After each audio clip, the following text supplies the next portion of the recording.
Armonizando tu ser con la palabra de Dios, leyendo el libro de Jeremías desde el capítulo 17 en adelante en la Biblia latinoamericana. Jeremías, profeta de Dios, usado como vasija de Dios Padre para hablarle al pueblo en la antigüedad, a los gobernantes y a todo aquello que se habían apartado del Señor. Sálvame y estaré salvo. Observar el sábado, y en el capítulo 18 habla en la casa del alfarero. Cuiden de no llevar carga el día sábado. Jeremías denunció las prácticas religiosas que no van acompañadas por una vida recta, pero que por eso menosprecia el respeto a las leyes de Dios. La ley de descanso es lo que significa en hebreo la palabra sábado. Es para el hombre la manera de dejar en su existencia un lugar para Dios, para las faenas ese día. Es como afirmar que no seremos más felices con esclavizarnos a nuestros trabajos y damos a Dios algo que Él nos devolverá al 100%. Vea esto también en Génesis 2:3, en Éxodo 28 y en Levítico 25:20.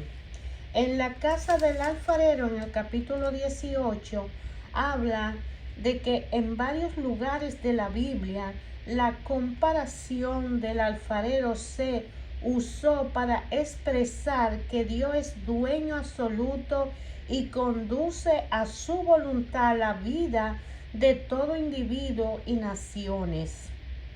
Y Isaías 29:16, Romanos 9:30 habla también de lo relacionado.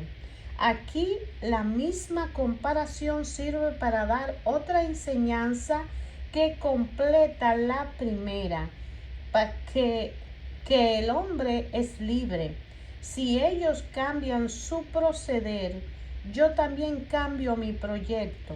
A cada momento uno puede convertirse y Dios actuará como corresponde. No hay un plan de Dios escrito de antemano, de manera que estemos obligados a cumplirlo, empujados al bien o al mal por algún destino fatal. Dios nos crea a cada momento y ejecuta su plan sobre el mundo, recreando cada día la relación libre que mantiene con nosotros. La Biblia mantiene esas dos afirmaciones, que a Dios nada se le escapa y que al mismo tiempo somos libres. En el capítulo 18 continúa hablando el libro de Jeremías de que mi pueblo me ha olvidado con ocasión de un atentado contra Jeremías. En el capítulo 19 habla de el jarro roto y altercado en el templo. Y también en el capítulo 20 habla de que me ha seducido Yahvé. En el capítulo 19, el comentario que se hace a este capítulo es que Jeremías profetiza solo. Aparentemente no le ayudan ni seguidores ni grupos religiosos. Algunos se cansan de oírlo siempre amenazando. El comentario del capítulo 20 dice que esta confesión recuerda la del capítulo 15. El portavoz de la verdad es rechazado y burlado sencillamente porque habla en nombre de una certeza que ellos no recibieron. No olvidemos que Jeremías vivió 6 siglos antes de Jesús y mucho tiempo de que se supiera del más allá, y entenderemos mejor su llamado a la justicia divina. Me tomaste a la fuerza. ¿Qué cosa más comprensible si Dios es el amor? Pero sentía en mí algo así como un fuego ardiente, fuerza irresistible de la palabra de Dios. Cuesta más callarla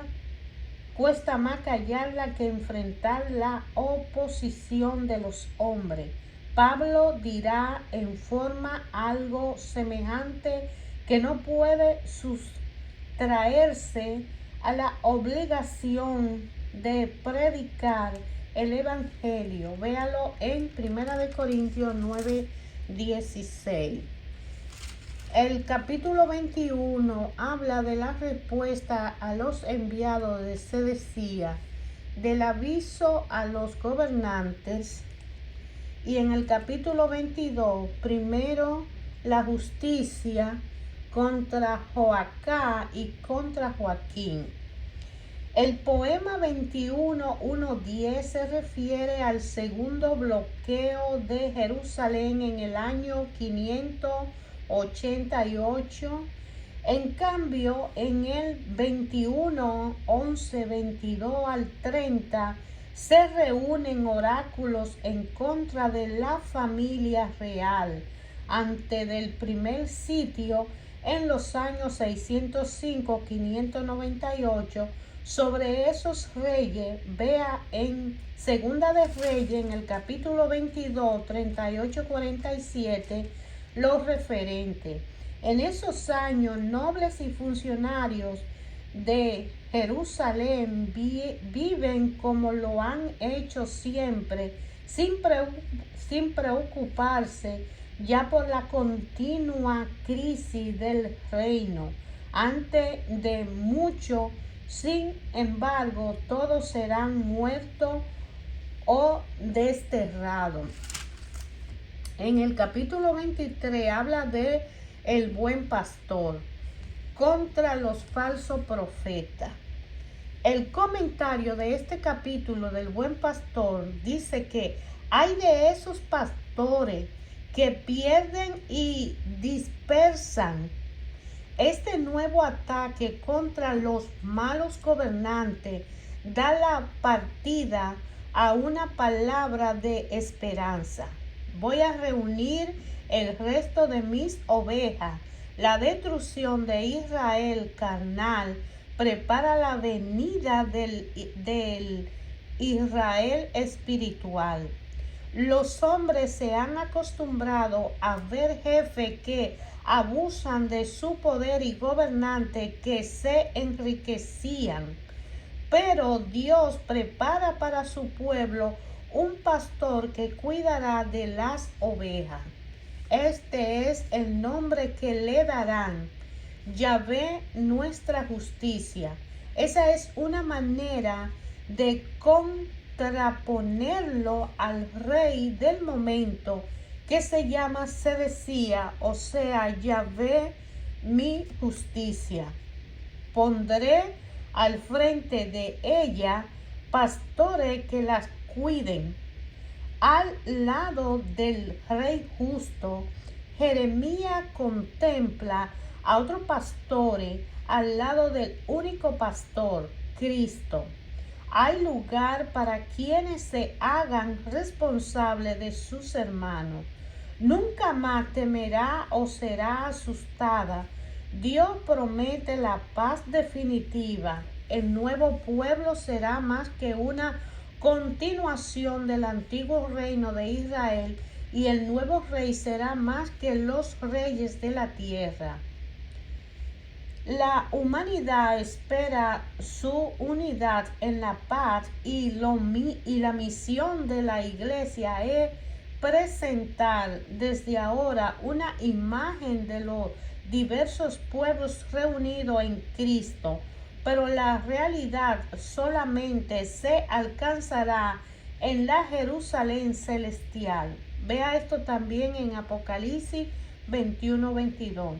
En otros lugares, Jeremías expresa la misma esperanza, especialmente en Ezequiel 34 se usa la misma comparación del buen pastor preparando lo que Jesús dirá en Juan 10 y en Lucas 15:4 y en Mateo 9:36. Respecto de los falsos profetas, vea también esto en Deuteronomio 13:6 y 18:22 y Jeremías 28.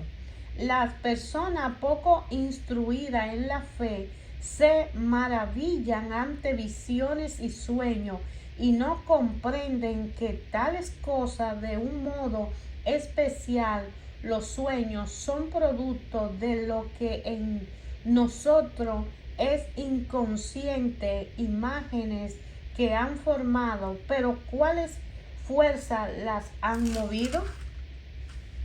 En el capítulo 24 habla de las dos canastos de higos y el capítulo 25 anuncio de los 70 años del desierto.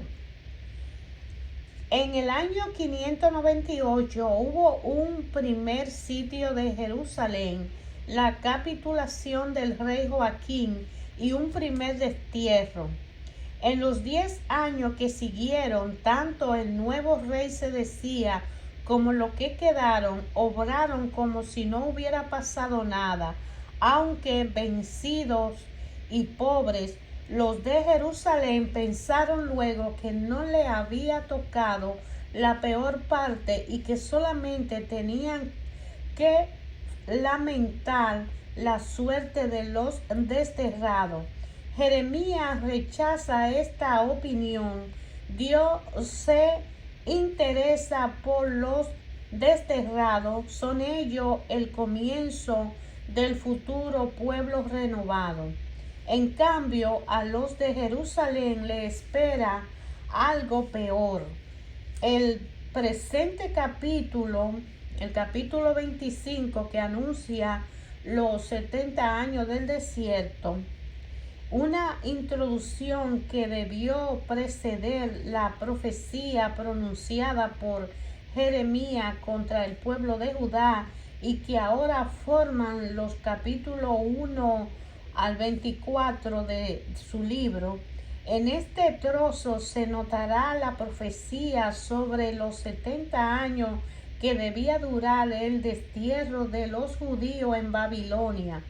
Es una cifra simbólica ya que hubo dos gobiernos en los años 598 y 587 y muchas salidas después del año 538. Una introducción que debía proceder las profecías contra las naciones extranjeras reunidas en los capítulos 46 al 51.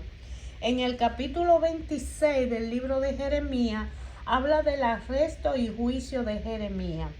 Se leía en el discurso contra los que confían en el templo. Aquí el secretario de Jeremías, Barú, del que se habla más adelante, resume este discurso y dice cuál fue su impacto.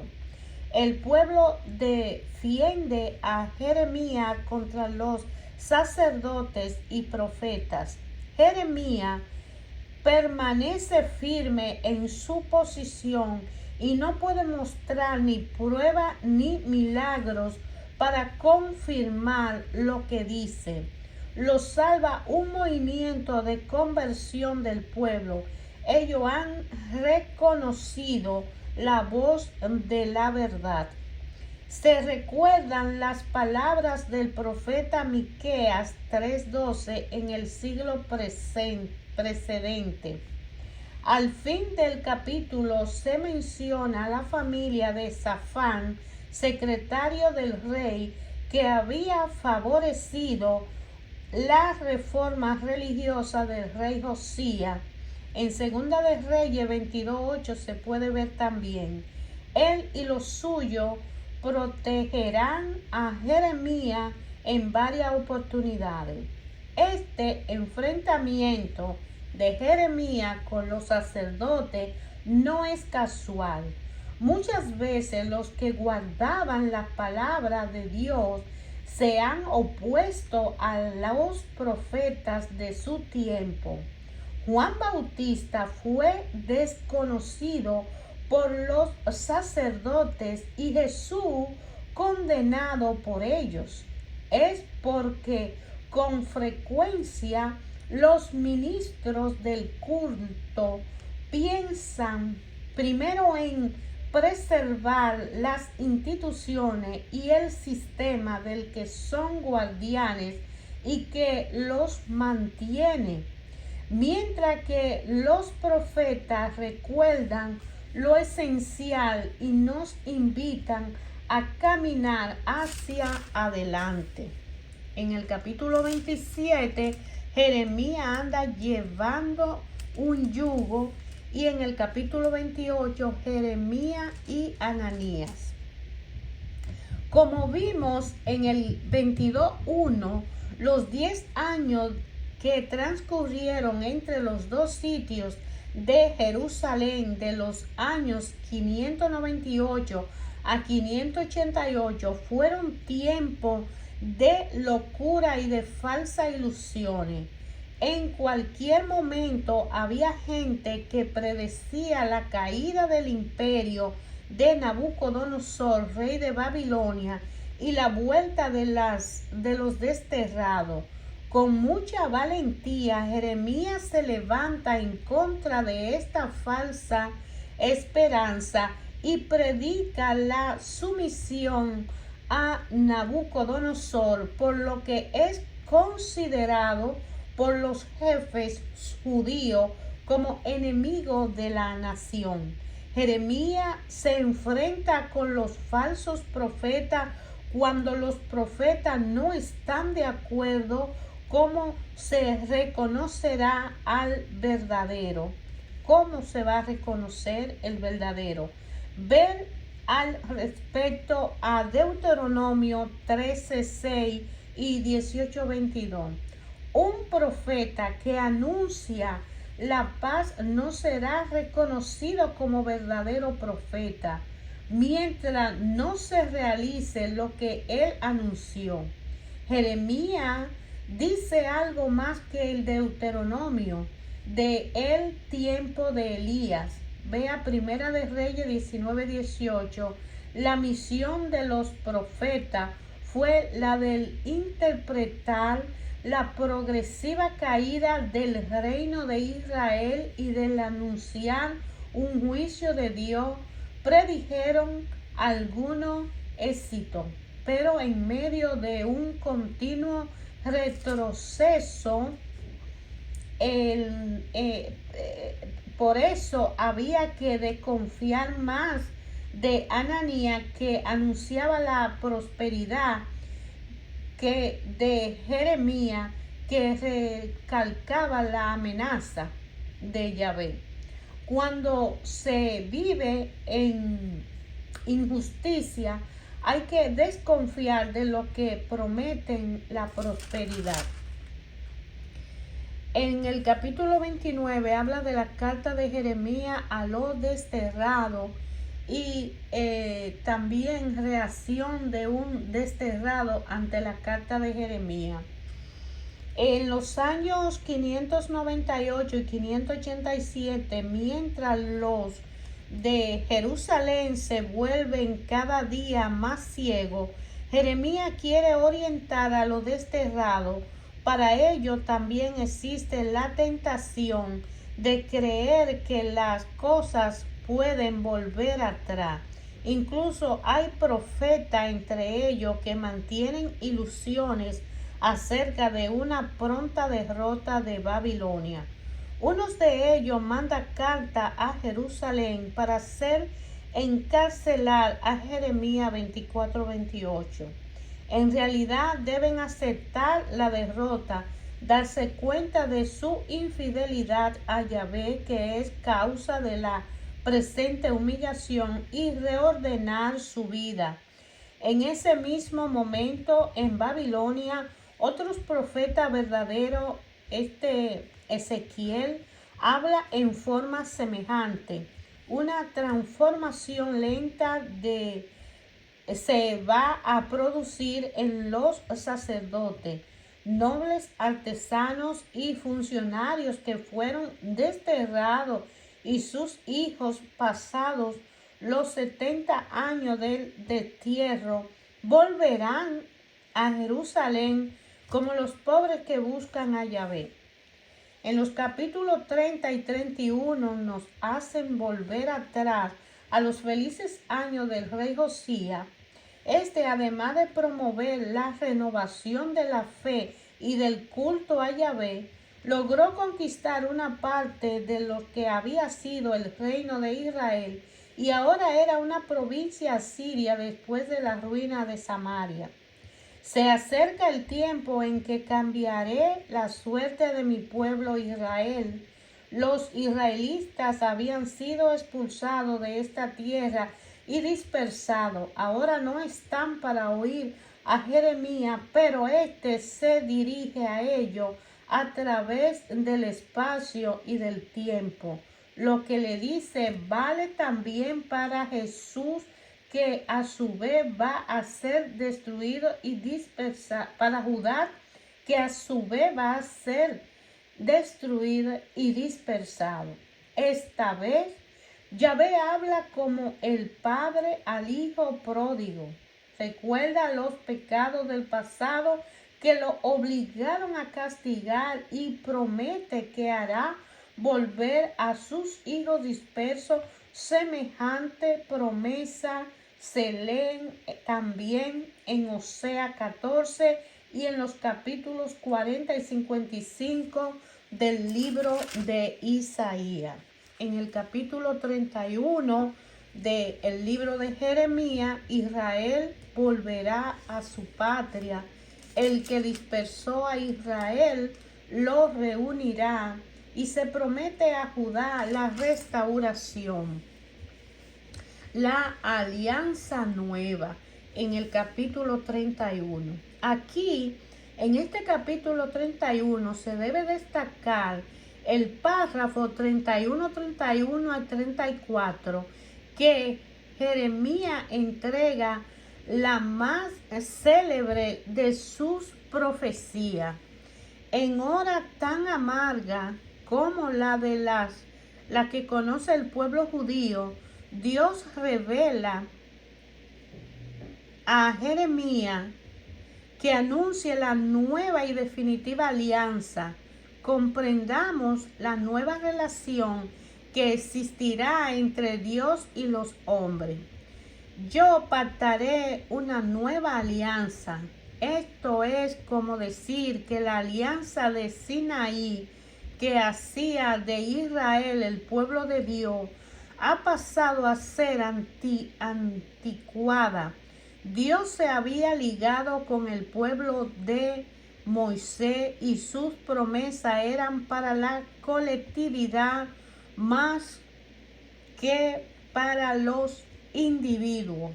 La expresión del profeta, una alianza nueva, no significa que Dios olvide su promesa pasada. Más bien, da a entender el carácter propio de la alianza que Dios quiere establecer con los hombres por medio de Israel. Esta novedad es la del amor de Dios, pues el amor verdadero siempre es nuevo. Y aunque el pueblo haya roto la alianza, Dios, siempre fiel, responderá con un don de su Hijo nacido de María. Ellos quebraron la alianza.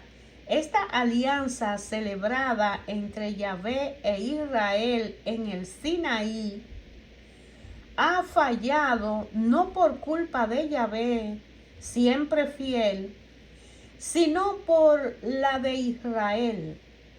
Pero no se trata de renovarla como lo habían hecho tantas veces Josué, Samuel, Ezequías, Josías, tampoco es el caso de celebrar otra semejante, pues ya queda comprobada la insuficiencia de toda alianza de este tipo basada en deberes y derechos. El hombre es pecador e incapaz de salir de su pecado. Más aún, no hay leyes, ni solidaridad humana, ni forma de educación que puedan poner a una colectividad en la gracia de Dios o mantener un pueblo en la fe. O sea, que no habrá creyente verdadero ni un llamado personal de Dios y una acogida de su verdad, la que es una realidad viva y también es espíritu. El pueblo de Dios, pues, no podrá confundirse con ningún pueblo o comunidad humana, sino que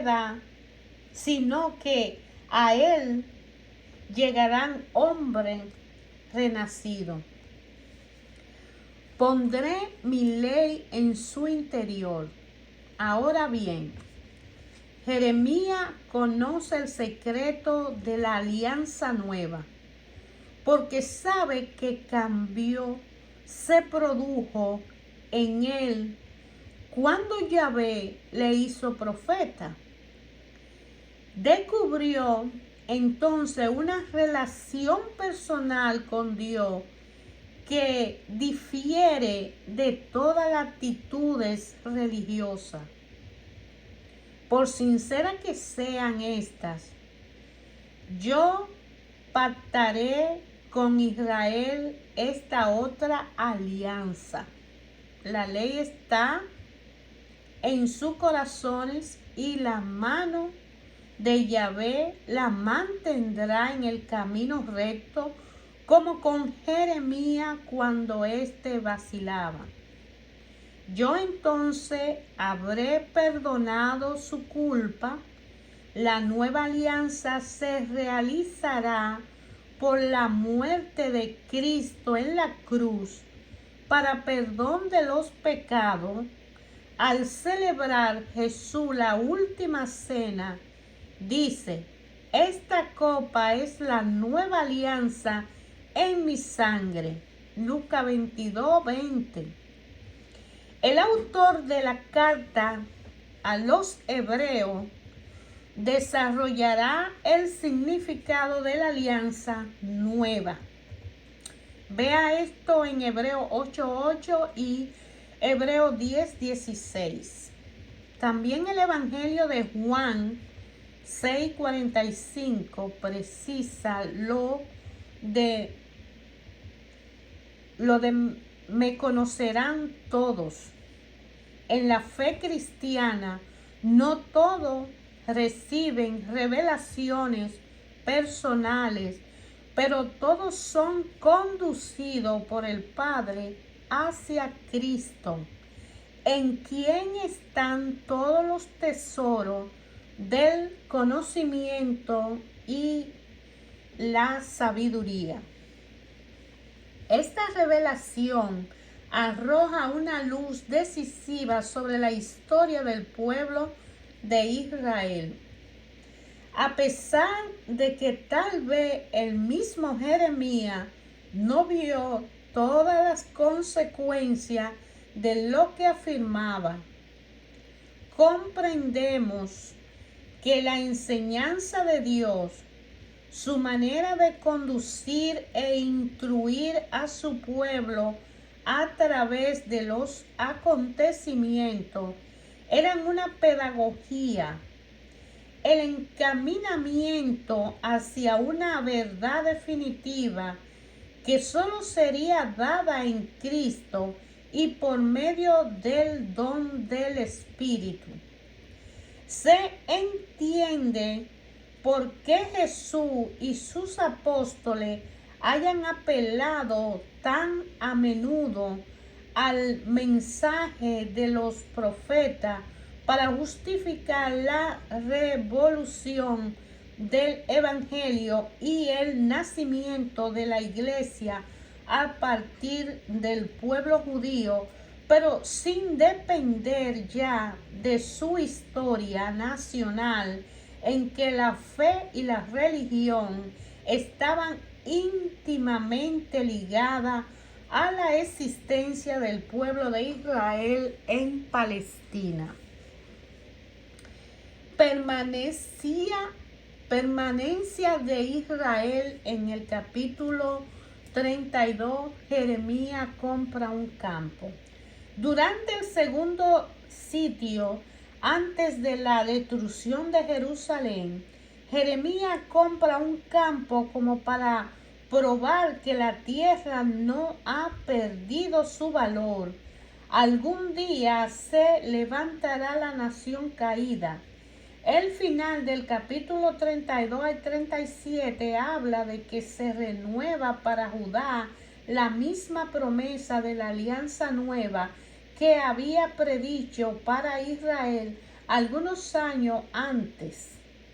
Pero aquí falta lo esencial del anuncio anterior. Veamos la oración de Jeremías, la respuesta de Dios a Jeremías, otra vez la nueva alianza y nueva promesa de restauración. Y en el capítulo 34 habla del destino de Sedecías. El presente capítulo 34 reúne dos sucesos del segundo sitio de Jerusalén. Jeremías invita a Sedecías a rendirse a los caldeos como lo había hecho Joaquín en el primer sitio. Esta entrevista está relatada en forma muy parecida, y lo que la liberación de los esclavos, la Biblia no acepta que ningún miembro del pueblo de Dios pierda definitivamente su libertad.